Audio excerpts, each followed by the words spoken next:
সবাই দেখতে পাচ্ছো স্ক্রিন? আচ্ছা ভাইয়া, প্রিমিয়ামটা না কিনেও কি রেকর্ডিং করা যায়? হ্যাঁ বলো। প্রিমিয়ামটা? প্রিমিয়ামটা না কিনেও কি রেকর্ডিং করা যায়? হ্যাঁ হ্যাঁ করা যায়, recording features available, free version available. আচ্ছা, আম, আমরা এখন পরমাণুকে ডিসাইড করব বা একটা পরমাণু বের করব, বাট চুজ করব যে পরমাণুর সাপেক্ষে আমরা অন্যান্য পরমাণুর AMU তে ভর বের করব, বুঝছো? সো এটাকে আমরা রেফারেন্স ধরবো সেই পরমাণুটাকে। এখন কোন পরমাণুটাকে সিলেক্ট করব? এখন এটার সাহায্যে একটা ওয়েট, আচ্ছা ঠিক আছে, এখন কি দেখতে পাও? জি ভাইয়া। হ্যাঁ, এখন পরমাণুটাকে আমরা সিলেক্ট করব। পরমাণুটাকে সিলেক্ট করার জন্য আমরা এখন একটা অ্যানালজি চিন্তা করি। অ্যানালজিটা কিরকম? ধরো হচ্ছে তোমাদের একটা ক্লাসরুমে কি দরকার? একজন ক্লাস ক্যাপ্টেন দরকার বা ক্লাস মনিটর দরকার। এখন আমরা কাকে ক্লাস মনিটর বানাই? যে যার অ্যাটেন্ডেন্স অনেক ভালো থাকে তাকে আমরা ক্লাস মনিটর বানাই। অবশ্যই যার অ্যাটেন্ডেন্স কম তাকে বানাবো না। সো যার অ্যাটেন্ডেন্স ভালো থাকে, অলওয়েজ রেগুলার সে ক্লাস করে, সেই ক্লাস ক্যাপ্টেন হয়। এখানে সেই পরমাণুটার অ্যাটেন্ডেন্সের জায়গায় আমরা এখানে ধরবো হচ্ছে অ্যাবান্ডেন্স বা প্রাচুর্যতা, মানে পরিমাণে যে পরমাণুটা তোমার হচ্ছে নেচারে অনেক বেশি থাকবে, সেই পরমাণুটাকে আমরা হচ্ছে ক্যাপ্টেন পরমাণু ধরবো, যার রিলেটিভে আমরা অন্য পরমাণুদের AMU তে ভর বের করবো। সো ওখানে অ্যাটেন্ডেন্স ছিল, তার রিলেটিভ এখানে হচ্ছে অ্যাবান্ডেন্স ইউজ করলাম বা প্রাচুর্যতা। এখন ক্লাস ক্যাপ্টেনের মধ্যে আর কি কি বৈশিষ্ট্য থাকবে? অবশ্যই ক্লাস ক্যাপ্টেন এমন কেউ হবে না যে একদমই চুপচাপ থাকে, কারোর সাথে কথাই বলে না, ক্লাসরুমে মানে ক্লাসে এসেছে চুপচাপ বসে থাকে, এরকম কাউকে আমরা অবশ্যই বানাবো না।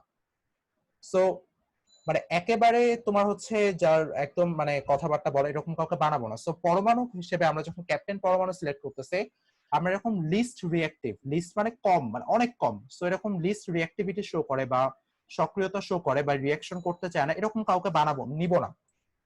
মানে তোমার ক্যাপ্টেন বানানোর সময় বা পরমাণু ক্ষেত্রে আমরা এরকম লিস্ট রিঅ্যাক্টিভ কোনো পরমাণুকে নিব না। ঠিক তেমনি ক্লাস সাউন্ডটা ছোট আসে। সাউন্ডটা ছোট আসে? আচ্ছা, সাউন্ডটা লো আসে। না ভাইয়া, সাউন্ড ঠিক আছে ভাইয়া। আচ্ছা, তাহলে হচ্ছে তোমাদের মেবি তোমার হচ্ছে হেডফোন ইউজ করলে ক্লিয়ার হবে। আচ্ছা, বাকিরা একটু জানাও তো। আমি তো এক্সটার্নাল মাইক্রোফোন ইউজ করতেছি, তো খুব একটা প্রবলেম তো ঠিক আছে হয় না। ভাইয়া, সাউন্ড ভাইয়া ক্লিয়ার তো, ভাইয়া ক্লিয়ার। আচ্ছা, ক্লিয়ার, হ্যাঁ। আহ তাহলে ভাইয়া তুমি মাইক্রোফোন ইউজ করো, তাহলে ক্লিয়ার হয়ে যাবে। দেখো, একটা হচ্ছে লিস্ট রিঅ্যাক্টিভিটি, তোমার হচ্ছে লিস্ট রিঅ্যাক্টিভিটি অবশ্যই হবে না। তারপর হচ্ছে মোস্ট রিঅ্যাক্টিভ। এখন ক্যাপ্টেন যদি অনেক বেশি দুষ্ট হয়, সেটাও সম্ভব না, তো তাকেও আমরা ক্যাপ্টেন বানাবো না। সো অনেক বেশি রিঅ্যাকশন করে এরকম কাউকে না। অনেক বেশি রিঅ্যাকশন করে কারা? সোডিয়াম, ম্যাগনেসিয়াম, অ্যালুমিনিয়াম, এরা হচ্ছে অনেক রিঅ্যাক্টিভ এলিমেন্ট বা মৌল। সো এরাও, এদের মতো মৌলকে আমরা নিব না যারা অনেক বেশি বিক্রিয়া করে ফেলে। আরেকটা কি জানো? ধরো ক্যাপ্টেনের যদি ক্লাসে অনেক বেশি ভাই বোন থাকে, চাচাতো মামাতো ফুফাতো ভাই বোনদের ভরা পুরো ক্লাসে, তো এখানে তাহলে পার্সিয়ালিটি স্বজন হবে। প্রীতি দেখা দিবে ভাই। হ্যাঁ বলো। ভাই তাহলে তো স্বজন প্রীতি দেখা দিবে। এক্স্যাক্টলি, স্বজন প্রীতির কারণে তোমার হচ্ছে সে তার দায়িত্ব পালন করবে না ঠিকঠাক মতো, পার্সিয়ালিটি করবে। সো ওরকম কাউকে আমরা নিব না। সো পরমাণুর ক্ষেত্রেও আমরা হচ্ছে এমন কাউকে সিলেক্ট করব যার আসলে ওখানে পরমাণু তো ভাই বোন নাই, তো পরমাণুর হচ্ছে আইসোটোপ, তো এখানে হচ্ছে আইসোটোপ কম থাকবে। তো এরকম কাউকে নিব আমরা, আইসোটোপ কম থাকবে নেচারে। সো এরকম কাউকে আমরা আসলে ক্যাপ্টেন পরমাণু হিসেবে সিলেক্ট করব, যার প্রাচুর্যতা থাকবে, যা হচ্ছে অনেক কম বিক্রিয়া শো করবে, আবার একেবারেই বেশি বিক্রিয়া শো করবে, মাঝামাঝি কোনো একটা অবস্থা থাকবে, কম এবং বেশি মাঝামাঝি অবস্থা, আর হচ্ছে আইসোটপ কম থাকবে। এরকম হচ্ছে সবচেয়ে বেশি ফিট করে যে পরমাণুকে, সেটা হচ্ছে কার্বন 12 আইসোটপ। সো এই 1961-এ তোমাদের ডিসিশন আসা মানে ডিসিশন আসে যে কার্বন 12 আইসোটপকে ধরা হবে ক্যাপ্টেন পরমাণু। কারণ কার্বন 12 আইসোটপ নেচারে অনেক বেশি পরিমাণে থাকে। তোমরা হচ্ছে ক্যাটিনেশন সম্পর্কে ধারণা লাভ করছিলা 9-10-এ, যে আসলে কার্বনের বড় বড় শিকল বা কার্বন আসলে এভরিওয়্যার, কার্বন আসলে carbon, we are carbon based life, so সব জায়গায় কার্বন আছে, কার্বন ছাড়া আসলে কোনো কথা মানে হইতেই পারে না কোনো কিছু। সো কার্বনের পরিমাণ আসলে নেচারে সবচেয়ে বেশি। তারপরে হচ্ছে আমাদের যে কার্বনের যে আইসোটপ কার্বন 12, এই আইসোটপের পরিমাণে হচ্ছে 99%। তো বাকি আইসোটপ গুলো আসলে এত অল্প পরিমাণে থাকে সেটাকে আসলে কাউন্টে না আনলেও চলবে। তো এই জন্য আমাদের ক্যাপ্টেন পরমাণু হিসেবে সিলেক্ট করা হয় কার্বন 12 আইসোটপকে। এখন আসো এটার সাহায্যে আমরা AMU কে কিভাবে ডিফাইন করা হয় সেটাতে আসি। এখন দেখবো আমরা AMU বা অ্যাটমিক মাস ইউনিট আসলে কিভাবে ডিফাইন করি। এখন আমরা কথা বলি হচ্ছে ধরবো, আমরা এটা ধরে নেওয়া হয়েছে যে আমাদের একটা কার্বন পরমাণুর ভরকে 12 AMU ধরা হয়েছে। এটা কিন্তু ধরে নেওয়া হয়েছে, লেট বা ধরে নেওয়া হয়েছে। তো ধরি একটি কার্বন পরমাণুর ভর বা mass of carbon 12 atom বা একটি কার্বন পরমাণু ভরকে ধরে নেওয়া হয়েছে 12 AMU। এটা কিন্তু ধরে নেওয়া। আমি বারবার বলতেছি, এটা কিন্তু কোথাও থেকে পেলাম না, আমরা এটা ধরে নিছি, এটা একটা অ্যাজাম্পশন। এখান থেকে অ্যাকচুয়ালি তোমার 1 AMU কে ডিফাইন করা হয়েছে। সো এই লাইনের পর যদি আমরা 1 AMU কে লিখি তাহলে কি লিখবো?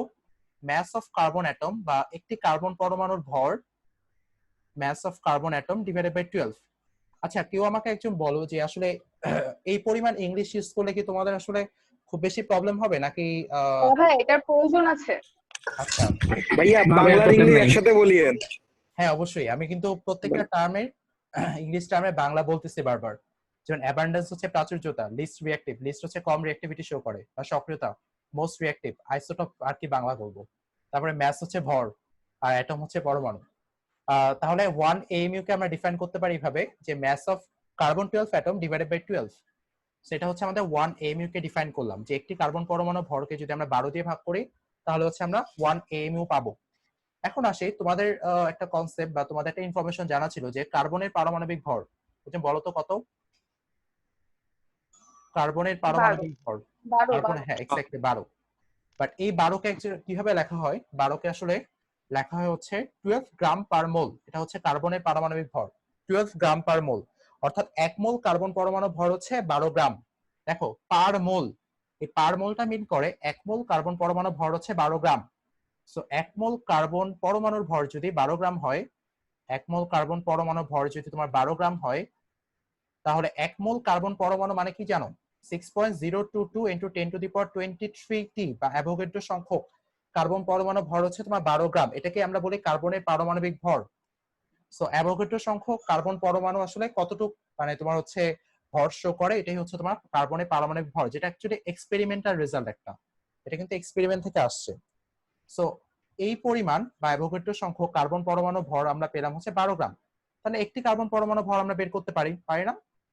একটি কার্বন পরমাণু ভর কত? 12। 1.66 into 10 to the power -24 হবে না স্যার? এক্স্যাক্টলি, হ্যাঁ।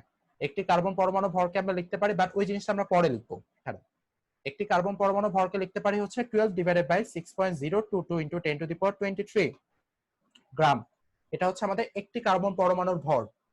আমরা এই একটি কার্বন পরমাণু ভরকেই তো হচ্ছে এই AMU এর ফর্মুলাতে বসাবো, ঠিক না? এটা কিন্তু এইটাই ম্যাস অফ কার্বন অ্যাটম বা একটি কার্বন পরমাণুর ভর। সেই ভ্যালুটা কি 12 ডিভাইডেড বাই হচ্ছে 6.022 into 10 to the power 23। এখানে আরেকটা জিনিস তোমাদের জানা দরকার, এই যে 6.023 into 10 to the power 23 এই জিনিসটাকে লেখা হচ্ছে Na। এই Na মানে সোডিয়াম না, এই Na মানে হচ্ছে অ্যাভোগাড্রো সংখ্যা কে বোঝায়। সো এটা হচ্ছে তোমার একটি কার্বন পরমাণু ভর।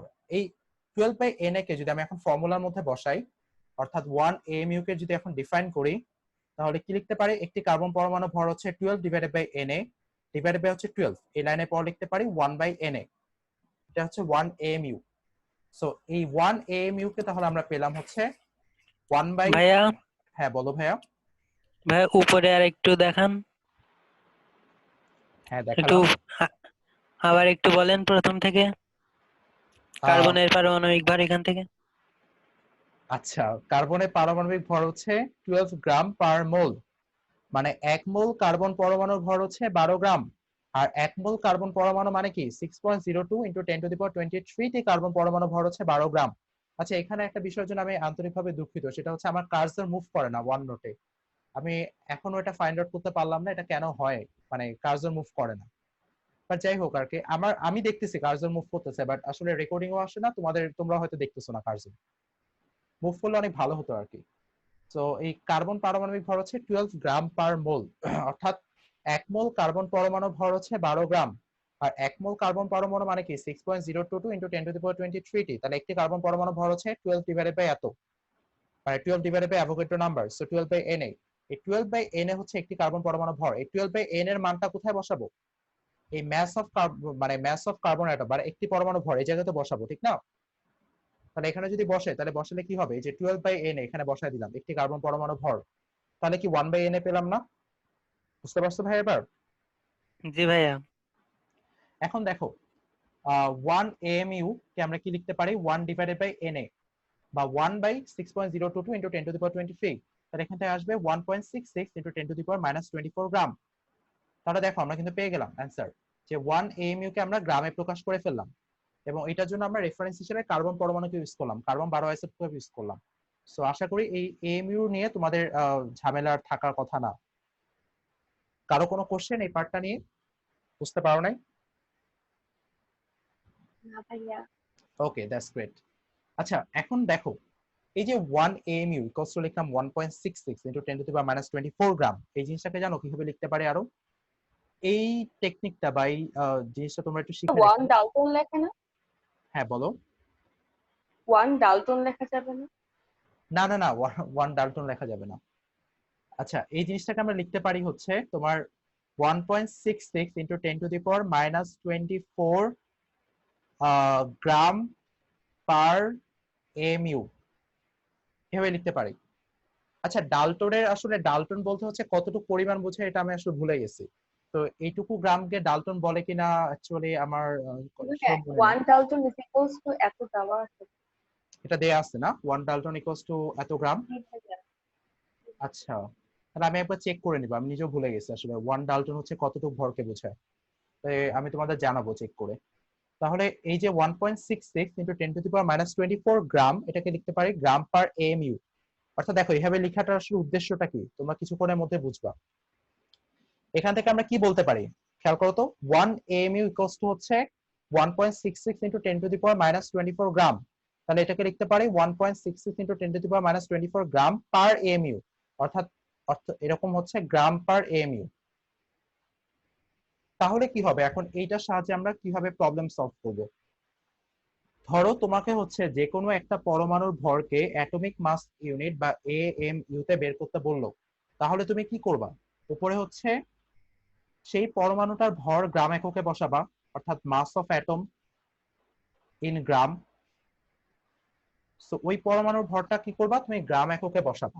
গ্রাম এককে বসে তুমি কি দিয়ে ডিভাইড করবা দেখো তো, এইটা দিয়ে ডিভাইড করবা। এখন এইটা দিয়ে ডিভাইড করলে তোমার AMU কিভাবে আসতেছে সেটা দেখো এখন।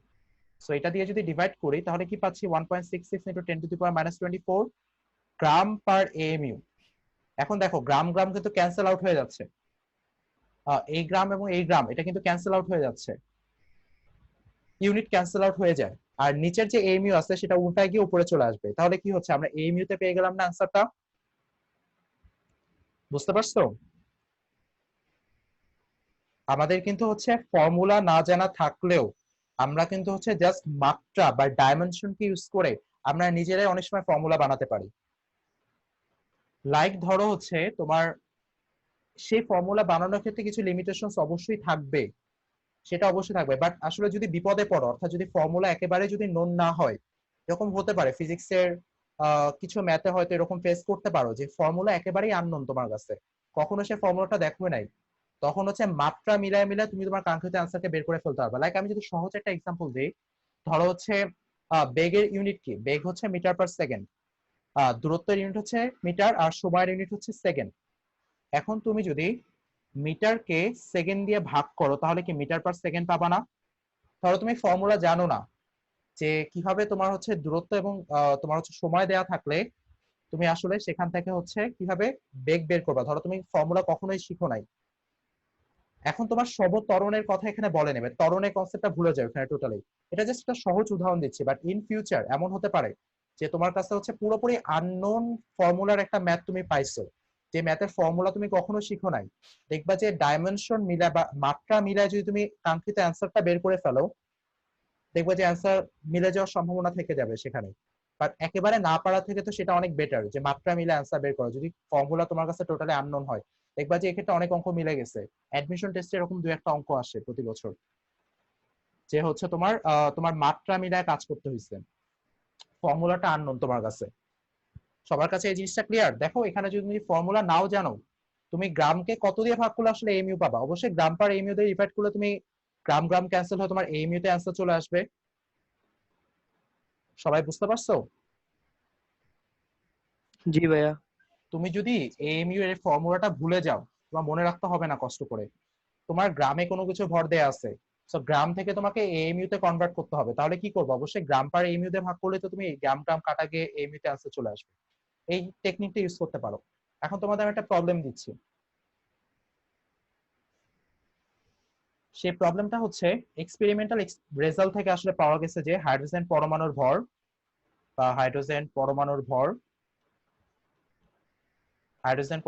হচ্ছে 1.67 ইন্টু 10 টু দি পাওয়ার -24 গ্রাম। এটা ফর্ম এক্সপেরিমেন্টাল রেজাল্ট বা এক্সপেরিমেন্ট থেকে এই জিনিসটা ইনফরমেশনটা পাওয়া গেছে। এখন তোমাকে বলা হলো যে হাইড্রোজেন পরমাণু ভর এএমইউ তে কত, কিভাবে বের করবা বলো তো? হ্যাঁ, এটাকে 1.6 ইনটু 10⁻24 দিয়ে ভাগ করবো। এক্স্যাক্টলি সেটাই করবা। আমি যদি এই ফর্মুলাটা নাও শিখাই দিতাম, তোমাদের যদি আমি কনসেপ্টটা বলতাম যে মাত্রা দিয়ে কিভাবে সলভ করতে পারো, তাহলে কিন্তু তোমরা এই আইডিয়াটা অলরেডি পেয়ে যেতা যে এটাকে যদি তুমি হচ্ছে এটা গ্রামে আছে, সো এটাকে যদি তুমি হচ্ছে গ্রাম পার এএমইউ দিয়ে যদি ডিভাইড করো, তাহলে গ্রাম গ্রাম ক্যান্সেল আউট হয়ে এমইউ উল্টায় গিয়ে তোমার এমইউ তে आंसर চলে আসবে। সো आंसर আসবে তোমার 1.00620 এএমইউ। এই এএমইউ কে আরেক মানে তোমার হচ্ছে ইউও বলা হয় অনেক সময়, সংক্ষেপে আরো সংক্ষেপে ইউ বলা হয়, বা ইউনিফাইড ম্যাস। সো এএমইউ কে আরেকভাবে ইউনিফাইড ম্যাসও বলা হয়, ইউ দ্বারাও রিপ্রেজেন্ট করা যেতে পারে। সো সেটা হচ্ছে ইউনিফাইড ম্যাস। সবাই যদি এতটুকু ক্লিয়ার হয়, আমরা এখন কিছু টার্ম সম্পর্কে জানবো। সবার ক্লিয়ার? এতক্ষণ যেটুকু আলোচনা করলাম। এটাই clear। জি ভাইয়া। আচ্ছা, এখন কিছু টার্মিনোলজি নিয়ে আমরা কথা বলি। সাম অ্যাটমিক টার্ম বা কিছু টার্মিনোলজি, যেটা হচ্ছে তোমার এই চ্যাপ্টারে কাজে লাগবে। যার মধ্যে কিছু টার্মিনোলজি বা কিছু অ্যাটমিক টার্ম তোমাদের জন্য একেবারে নতুন হবে, আর কিছু তোমরা অলরেডি জানো। সেটা হচ্ছে প্রথমে পারমাণবিক সংখ্যা। তোমরা সবাই জানো পারমাণবিক সংখ্যা কি জিনিস। তো কেউ একজন বলো তো পারমাণবিক সংখ্যাটা কি আসলে? তোমাদের কাছ থেকে শুনবো কিছু। কোন কোন মোলের প্রোটন সংখ্যাকে ওই মোলের পারমাণবিক সংখ্যা বলে। হ্যাঁ, সো পারমাণবিক সংখ্যা আসলে প্রোটন সংখ্যা। আমি এই সাইনটা দ্বারা নাম্বার বুঝাচ্ছি। সো এই সাইনটা বোঝাচ্ছে নাম্বার অফ, তার মানে আমি এইভাবে লিখতে পারি নাম্বার অফ প্রোটন। সো এটা হচ্ছে তোমার পারমাণবিক সংখ্যা। শুধু তাই না, নাম্বার অফ ইলেকট্রনও হইতে পারে, যদি সেই পরমাণুটা কি হয়, নিউট্রাল হয় বা নিরপেক্ষ হয়, তাহলে নাম্বার অফ ইলেকট্রনকে আমরা পারমাণবিক সংখ্যা বলতে পারবো। সেই পরমাণুটাকে অবশ্যই নিউট্রাল হইতে হবে বা নিরপেক্ষ হইতে হবে, চার্জিত হইতে পারবে না। সো এটাকেও আমরা কি বলতে পারি, পারমাণবিক সংখ্যা বলতে পারি। নাম্বার অফ প্রোটন অথবা number of electron of neutral atom, বা নিরপেক্ষ পরমাণুতে number of electron in neutral atom হবে। তো এটাকে আমরা পারমাণবিক সংখ্যা বলতে পারি। এরপর আসো ভর সংখ্যা বা ম্যাস নাম্বার। ভর সংখ্যা, ভর সংখ্যা কি বলতো একজন? প্রোটন এবং নিউট্রন সংখ্যার প্রোটন এবং নিউট্রন সংখ্যার যোগফল। So number of proton plus হচ্ছে নাম্বার অফ নিউট্রন, এটা হচ্ছে ভর সংখ্যা। নাম্বার অফ প্রোটন এবং নাম্বার অফ প্লাস হচ্ছে নাম্বার অফ নিউট্রন, এটা জানো। এখন আসো আইসোটপ। আইসোটপ কি জিনিস? একই মৌলের ভিন্ন ভিন্ন পরমাণু প্রোটন সংখ্যা সমান যদি কিন্তু নিউট্রন সংখ্যা যদি কিন্তু অসমান নিউট্রন হয় সংখ্যা ভিন্ন। তাহলে সেটা আইসোটোপ হবে। হ্যাঁ, প্রোটন সংখ্যা সমান হবে কিন্তু ভর সংখ্যা ডিফারেন্ট হবে। এভাবে কিন্তু মনে ভর রাখতে সংখ্যা পারো। ভিন্ন হবে। আইসোটপ শেষ হয়েছে পি দিয়ে, মানে পি প দিয়ে শেষ হয়েছে। সো প দিয়ে আমরা প্রোটন লিখতে পারি, সো প্রোটন সংখ্যা সেম হবে এখানে, সেভাবে মনে রাখতে পারো যে আইসোটপ যেহেতু শেষ হয়েছে পি দিয়ে, তাই এটা প্রোটন সংখ্যা সেম হবে। সো আইসোটপের হচ্ছে সেম প্রোটন নাম্বার বা same number of proton, but different number of, but তোমার হচ্ছে ডিফারেন্ট মাস নাম্বার বা ডিফারেন্ট ভর সংখ্যা, ডিফারেন্ট ম্যাস নাম্বার বা ভর সংখ্যা। এটা হচ্ছে তোমার হয়ে গেল। এটা হচ্ছে তোমার আইসোটপ, যাদের সেম নাম্বার অফ প্রোটন থাকবে, প্রোটন সংখ্যা সেম হবে, বাট ম্যাস নাম্বার বা ভর সংখ্যাটা ডিফারেন্ট হবে, সো এটা হচ্ছে তোমার কি আইসোটপ। কিছু এক্সাম্পল দেই আমরা।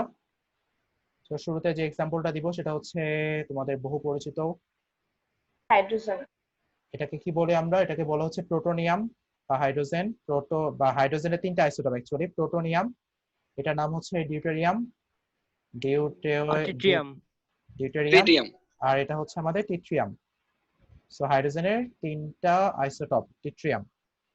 যে আইসোটপে বাট তোমার হচ্ছে, ভাইয়া, হ্যাঁ মেইনলি বলো। তো হাইড্রোজেনের 7টা আইসোটোপ না? মানে বাকিগুলো ল্যাবরেটরিতে তৈরি করা যায়, বাট 7টা আইসোটোপ না? 7টা আইসোটপ, আচ্ছা মানে এটা 19-এ ছিল ইনফরমেশনটা যে জি ভাইয়া, হাইড্রোজেনের আরো বেশ কিছু আইসোটপের কথা। 7টা আইসোটোপ, 7টা আচ্ছা, আইসোটোপ উল্লেখ ছিল। আমি তো অনেক আগে পড়ছি আপু, আমার আসলে ওই ইনফরমেশনটা খেয়াল নেই। আমি কোশ্চেনটা আগে করেছিলাম, তো তখন অ্যান্সার আসছিল যে বাকিগুলা মানে এই 3টা হচ্ছে প্রকৃতিতে পাওয়া যায়, বাকিগুলা হচ্ছে ল্যাবরেটরিতে তৈরি করা হয়। হ্যাঁ হ্যাঁ হ্যাঁ, বাকিগুলো ল্যাবরেটরিতে তৈরি করা হয়, বাট আসলে টোটাল কয়টা ল্যাবরেটরিতে তৈরি করা হয় ইনফরমেশনটা আমার এখন জানা নেই আর কি। তাহলে এটা হচ্ছে তোমার এই তিনটা যে আইসোটোপ পেলা, প্লুটোনিয়াম, ডিউটেরিয়াম আর হচ্ছে ট্রিটিয়াম। আসলে এই যে ইনফরমেশন গুলো, এত ফ্যাক্ট ইনফরমেশন, এগুলো আসলে অনেক আগে পড়া তো, এগুলো আসলে এভাবে মনে থাকে না। এখন আসো, তোমরা হচ্ছে হেভি ওয়াটার বা ভারী পানির নাম শুনছো, সেই ভারী পানির সংকেত কি? D2O। এটা দ্বিতীয়। আসলে ডিউটেরিয়াম দ্বারা তৈরি, বুঝছো? এটা হচ্ছে ভারী পানি বা ডিউটেরিয়াম। প্রোটোনিয়াম, ডিউটেরিয়াম আর ট্রিটিয়াম। সো হচ্ছে এই তিনটা আমরা আইসোটোপ সম্পর্কে জানলাম, যাদের আসলে প্রোটন সংখ্যা সেম বাট ভর সংখ্যা ডিফারেন্ট। ভর সংখ্যা ডিফারেন্ট হওয়ার একটা রিজন হচ্ছে নিউট্রন সংখ্যাটা ডিফারেন্ট। আরো কি হইতে পারে তোমার? কার্বনের ক্ষেত্রে হচ্ছে কার্বন, কার্বন 12, দেন হচ্ছে কার্বন 13, তারপর হচ্ছে কার্বন 14, এটা হচ্ছে আইসোটপ। আর একটা আইসোটপ হইতে পারে অক্সিজেনের ক্ষেত্রে হচ্ছে অক্সিজেন 16, 17 আর হচ্ছে 18, এটা হচ্ছে আমাদের অক্সিজেনের আইসোটপ। সো এই তিনটা জানলেই হবে। এখন আরেকটা নতুন টার্ম সম্পর্কে জানি, সেটা হচ্ছে আইসোডায়াফিয়ার্স। কেউ কি এটা শুনছো এই নামটা? ভাইয়া হ্যাঁ বলো। D2 কেন হলো? হ্যাঁ, ট্রিটিয়ামের ভরটা বেশি না? না না না, এটা, ও আচ্ছা, ট্রিটিয়াম তাহলে আনস্টেবল, হয়তো ট্রিটিয়াম দিয়ে গঠিত হলে সেটা মেবি আনস্টেবল হয়। হুম, আচ্ছা। তোমার স্টেবিলিটিও চেক করতে হবে, ট্রিটিয়াম দ্বারা হয়তো এভাবে গঠিত হয় না, ন্যাচারাল ফর্মেশনটা হয় না, বাট এটা ন্যাচারালি ফর্মেশন হয় ভারী পানি। এটা হচ্ছে D2O। হ্যাঁ ওইটা জানি, কিন্তু ট্রিটিয়ামের ভরটা তো বেশি হয়, এই হ্যাঁ, জন্য জিজ্ঞেস ভাইয়া করছি। ট্রিটিয়ামের অবশ্যই, সম্ভবত কারণ ট্রিটিয়াম দ্বারা সমযোজী বন্ধন গঠিত হয় না, ট্রিটিয়াম দ্বারা বা ডি টু দিয়ে সমযোজী বন্ধন গঠিত হতে পারে। ট্রিটিয়াম দ্বারা কেন গঠিত হবে না সমযোজী বন্ধন? কারণ বন্ধন গঠনে কারা অংশগ্রহণ করে? বন্ধন গঠনে অংশগ্রহণ করে হচ্ছে ইলেকট্রন। এখানে চেঞ্জটা কোথায় হইতেছে?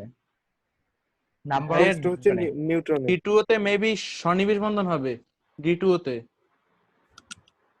আচ্ছা, আমার তাহলে স্ট্রাকচারটা দেখতে হবে, আমি তাহলে নেক্সট ক্লাসে এটা জানাবো ঠিক তোমাদেরকে আছে ভাইয়া। D2 এর স্ট্রাকচারটা নিয়ে। আসলে কেমিস্ট্রিতে বুঝছো, এগুলো আসলে হুট করে বলা যায় না, একটু তোমার হচ্ছে অনেক সময় ঘাটাঘাটি করে দেখতে হয়, কারণ আমরা মনে করি একটা আর নেচারে হয় আরেকটা। কেমিস্ট্রির ক্ষেত্রে এরকম কাহিনী হয় কেমিস্ট্রিতে অনেক বেশি, সেজন্য আসলে বলা যায় না ওইভাবে যে আসলে এটা হইতে পারে যদি আসলে ফ্যাক্টটা না জানা থাকে। আচ্ছা, তাহলে দেখো, আইসোডায়াফিয়ার্স এই নামটা কি শুনছো? হ্যাঁ, বাংলা কোনো নাম আছে এটার? না, এটাই। তাহলে বেশ নেই। আচ্ছা, আইসোডায়াফিয়ার্স অ্যাকচুয়ালি কি জিনিস? সেটা হচ্ছে তোমার দুইটা পরমাণুর যদি হচ্ছে n-p, অর্থাৎ নাম্বার অফ নিউট্রন এবং নাম্বার অফ প্রোটনের ভ্যালু যদি সেম হয়, n-p মানে নিউট্রন এবং প্রোটনের যে নিউট্রন থেকে যদি প্রোটন তুমি বাদ দাও, তাহলে এই যে ভ্যালুটা, এই ভ্যালুটা যদি দুইটা পরমাণু ক্ষেত্রে সমান হয়, তাহলে সেটাকে বলা হচ্ছে আইসোডায়াফিয়ার্স। তাদের পরস্পর আইসোডায়াফিয়ার্স বলা হয়। সো n-p এর ভ্যালু সেম হলে আমরা এই টার্মটা ইউজ করি, আইসোডায়াফিয়ার্স। এখন এক্সাম্পল দেখি। সো এক্সাম্পল হচ্ছে তোমার নাইট্রোজেন হচ্ছে 7, 14, তারপর হচ্ছে অক্সিজেন 8, 16। এখানে n-p এর ভ্যালু দেখো। সো n-p এর ভ্যালু তোমার হচ্ছে এখানে বলো তো n মানে টোটাল নাম্বার অফ নিউট্রন কয়টা? 14 থেকে 7 বিয়োগ দিলে 7টা পেলাম নিউট্রন। কি হবে 14 থেকে 7 বিয়োগ দিয়ে? আর প্রোটন কয়টা? এই যে প্রোটন 7টা। সো n-p এর ভ্যালু কত? 0 না? আর এখানে দেখো তো, অক্সিজেনের ক্ষেত্রে নিউট্রন কয়টা? 16 থেকে 8 বিয়োগ করব, কারণ 16 কি আসলে এখানে প্রোটন প্লাস নিউট্রন, আর প্রোটন প্লাস নিউট্রন থেকে প্রোটন বাদ দিলে আমরা নিউট্রনের সংখ্যা পাবো। তাহলে 16 থেকে 8 বিয়োগ করলে আমরা পাচ্ছি 8। নাম্বার অফ প্রোটন কয়টা? 8টা না? সো 8 থেকে 8 বিয়োগ করলে পাচ্ছি 0। সো n-p এর ভ্যালু সমান। সো এটা অক্সিজেন এবং নাইট্রোজেনকে এখানে পরস্পরের আইসোডায়াফিয়ার্স বলা হচ্ছে, যেখানে n-p এর ভ্যালুটা সেম থাকতেছে। এক্সাম্পলটা বুঝতে পারছো সবাই? জি ভাইয়া। ওকে, এখন দেখো আইসোটন, এই টার্মটা সম্পর্কে সবাই শুনছো আশা করি। বলো তো কে একজন, আইসোটন জিনিসটা কি? নিউট্রন সংখ্যা সমান থাকবে কিন্তু প্রোটন সংখ্যাটা অসমান থাকবে। এক্স্যাক্টলি নিউটন সংখ্যা সমান থাকবে তোমার। তো টন 9 দিয়ে শেষ হয়েছে, তার মানে নিউটন সংখ্যা সেম থাকবে। নিউটন সংখ্যা সেম থাকবে, এটা হচ্ছে আইসোটন। নিউটন সংখ্যা সমান থাকবে। সো নিউটন সংখ্যা সমান থাকলে তোমার হচ্ছে এখানে স্ট্রাকচারটা কিরকম, মানে তোমার হচ্ছে এটা যেটা হবে সেটা হচ্ছে হইতে পারে এক্সাম্পল এখানে সিলিকন, সিলিকন তারপরে হচ্ছে ফসফরাস, তারপরে হচ্ছে তোমার সালফার, এটা হতে পারে। এটা হচ্ছে পরস্পর আইসোটন। এখানে তুমি দেখো তো এখানে নিউটন সংখ্যা কয়টা, 30 থেকে 14 বিয়োগ করলে 16টা। এখানে বলো তো কয়টা, 16টা। এখানে কয়টা, 16টা। সো নিউটন সংখ্যা টোটাল এখানে 16টা পেলাম। সো নাম্বার অফ নিউটন সংখ্যা এখানে সমান। সো এটা হচ্ছে পরস্পর আইসোটন। তারপরে আসে আইসোবার। আইসোবার কি? ভর সংখ্যা সমান কিন্তু প্রোটন প্রোটন সংখ্যা সংখ্যা অসমান। অসমান থাকবে কিন্তু ভর সংখ্যাটা সমান থাকবে। Exactly isobar. সো হচ্ছে ভর সংখ্যা সমান থাকবে কিন্তু প্রোটন সংখ্যা অসমান থাকবে। আচ্ছা এখানে ভর সংখ্যা সমান, আইসোবারে হচ্ছে আমাদের ভর সংখ্যা সমান থাকবে। সো এক্সাম্পল কি হতে পারে আইসোবারের ক্ষেত্রে? আমাদের হতে পারে হচ্ছে, ভাইয়া কার্বন নাইট্রোজেনের মতো হয়। হ্যাঁ সেটাও হতে পারে, বা আর্গন, তারপর হচ্ছে আর্গন পটাশিয়াম। না, কার্বন নাইট্রোজেন হবে না, কারণ ওদের ভর সংখ্যা ডিফারেন্ট। কার্বনের ভর হচ্ছে 12 আর নাইট্রোজেনের ভর হচ্ছে 14। এখানে হবে হচ্ছে আর্গন, পটাশিয়াম, ক্যালসিয়ামের মধ্যে। সো ক্যালসিয়ামের হচ্ছে তোমার 40 আর এখানে পারমাণবিক সংখ্যা হচ্ছে 20। এই তিনটার আমাদের ভর সংখ্যা সেম না, তাই হচ্ছে এটা পরস্পর আইসোবার। বাট প্রোটন সংখ্যা কিন্তু ডিফারেন্ট।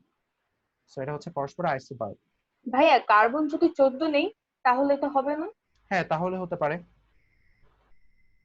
সো তুমি যদি কার্বন 14 বলো, কার্বন 14 আইসোটপ, তাহলে আইসোবার বলতে পারো অক্সিজেনের, নাইট্রোজেনের। আচ্ছা এখন কেউ আমাকে বলো তো আইসো ইলেকট্রনিক শব্দটা শুনছো কিনা কখনো, বা আইসো ইলেকট্রনিক জিনিসটা কি?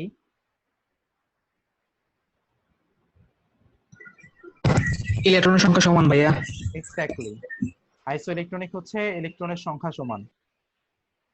ইলেকট্রনের সংখ্যা সমান হলে আমরা তাকে বলবো হচ্ছে আইসো ইলেকট্রনিক। আইসো ইলেকট্রনিক হচ্ছে ইলেকট্রনের সংখ্যা সমান। একটা সেকেন্ড। আচ্ছা আইসো ইলেকট্রনিক হচ্ছে আমাদের ইলেকট্রনের সংখ্যা সমান হলে আমরা তাকে আইসো ইলেকট্রনিক বলবো।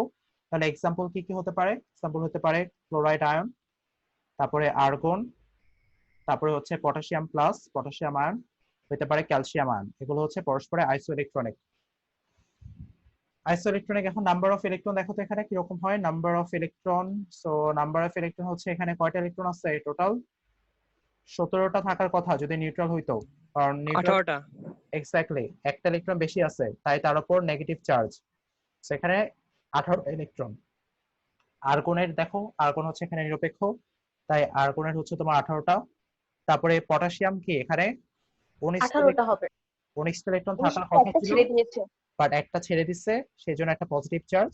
সেখানে ইলেকট্রন হবে 18টা।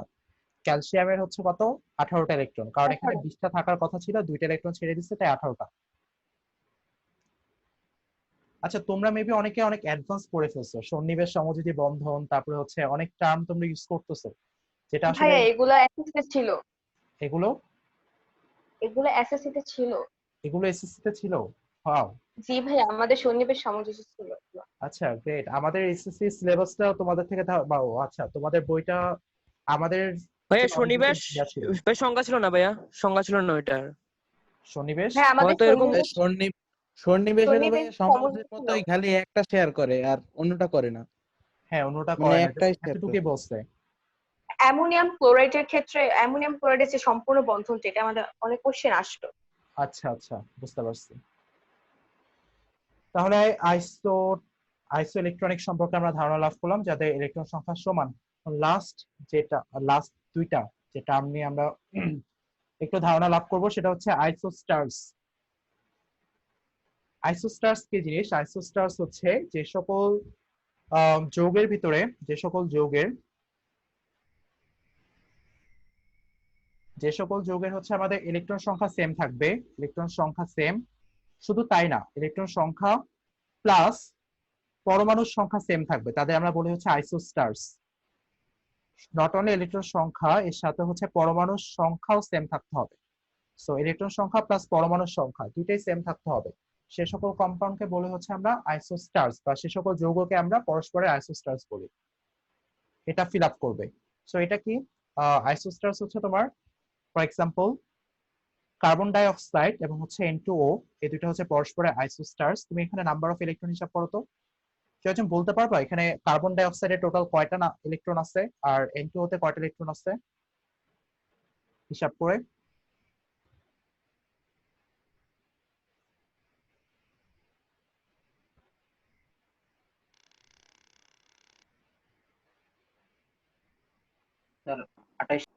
ভাইয়া। 22টা, 22 এক্স্যাক্টলি 22টা আছে। কার্বনের 6টা, অক্সিজেনের 8টা, 8 দুগুণে 16টা, 16 আর 6 22টা। সো কার্বন ডাই অক্সাইডের টোটাল নাম্বার অফ ইলেকট্রন হচ্ছে 22টা। N2O তে দেখো নাইট্রোজেনের 7টা, 7 দুগুণে 14টা, আর অক্সিজেনের 8টা, 14 আর 8 হচ্ছে 22টা। নাম্বার অফ অ্যাটমস কয়টা? কার্বন ডাই অক্সাইডে 3টা আর N2O তে 3টা, নাম্বার অফ অ্যাটমস হচ্ছে 3টা। সো এটা হচ্ছে পরস্পরের আইসোস্টার্স। Last isomer. আইসোমার এটা হচ্ছে আমাদের লাস্ট টার্মিনোলজি, যেটা আমরা একটু খেয়াল রাখবো। আইসোমার হচ্ছে যে সকল পরমাণুর পারমাণবিক সংখ্যা এবং ভর সংখ্যা দুটোই সমান। এখানে খেয়াল রেখো, পারমাণবিক সংখ্যা এবং ভর সংখ্যা দুইটাই সমান হবে, দুইটাই সমান। বাট ডিফারেন্সটা হচ্ছে অভ্যন্তরীণ গঠন এবং তেজস্ক্রিয় ধর্মের মধ্যে।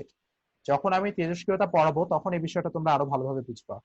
আইসোমার হচ্ছে পারমাণবিক ভর এবং ভর সংখ্যা দুইটাই সমান থাকবে, বাট ডিফারেন্সটা থাকবে হচ্ছে তোমার হচ্ছে কিন্তু তাদের মধ্যে অভ্যন্তরীণ গঠন এবং তেজস্ক্রিয়তা ধর্মের মধ্যে পার্থক্য থাকবে। অভ্যন্তরীণ গঠন এবং তেজস্ক্রিয় ধর্মের মধ্যে পার্থক্য থাকবে। তোমাদের হয়তো সামনের ক্লাসে আমি তেজস্ক্রিয়তা পড়াবো, তেজস্ক্রিয় ধর্মের মধ্যে পার্থক্য থাকবে, তেজস্ক্রিয় ধর্মের মধ্যে পার্থক্য থাকবে। তো এটাকে বলতেছি আমরা আইসোমার। সো এটার এক্সাম্পল কি হতে পারে? দুইটা ব্রোমিনের ক্ষেত্রে 82, 35 আর হচ্ছে জাস্ট এখানে দুইটা ব্রোমিনের আমাদের হচ্ছে পারমাণবিক ভর এবং ভর সংখ্যা দুইটাই সমান, তোমরা দেখতেছো, কিন্তু তাদের মধ্যে অ্যাকচুয়াল ডিফারেন্সটা হচ্ছে অভ্যন্তরীণ গঠনে। তাদের যে অভ্যন্তরীণ গঠন সেখানে একটা ডিফারেন্স আছে, এবং তাদের যে তেজস্ক্রিয় ধর্ম সেখানেও তারা ডিফারেন্স শো করে। আমি যখন তোমাদের তেজস্ক্রিয়তার পার্টটা পড়াবো তখন আশা করি এই বিষয়টা আরো ক্লিয়ার হবে। এখন আপাতত এইটুকু মাথায় রাখলে চলবে। আচ্ছা, এতক্ষণ যে টার্মিনোলজি গুলো সম্পর্কে তোমাদের পড়ালাম, ভাইয়া কোনো কোশ্চেন আছে? হ্যাঁ বলো। ভাইয়া এইভাবে তাহলে প্রতিটা যৌগকে বলা যাবে না? হ্যাঁ, বুঝি নাই। এভাবে তাহলে প্রতিটা যৌগকেই একে অপরের আইসোমার বলা যাবে না? না, অবশ্যই না। সব যৌগ হচ্ছে এরকম তোমার অভ্যন্তরীণ গঠন তেজস্ক্রিয়তা শো করে না, সব যৌগ করবে না, সেটা তুমি বলতে পারবে না। 82 উপরে গেলে টেস্টকে শো করে। হ্যাঁ, তোমার হচ্ছে কিছু স্পেসিফিক যৌগের মধ্যে আমরা তেজস্ক্রিয়তা ধর্ম দেখতে পারবো। আমরা বিষয়গুলো আরো ক্লিয়ার হব সামনে। এখন আমি এত কিছু বলে আসলে লাভ নাই, কারণ এগুলো সামনে তোমাদের আরো ডিটেলে পড়াবো আর অ্যাকচুয়ালি। তাহলে এখানে যে ভাইয়া হ্যাঁ বলো আপু। ভাইয়া আইসোস্টার্স কি শুধু মানে যৌগেরই হয় নাকি মৌলেরও হয়? আইসোস্টার্স হচ্ছে যৌগের ক্ষেত্রে আমরা ইউজ করি, কারণ মৌলের ক্ষেত্রে হয় না? না, মৌলের ক্ষেত্রে হয় না।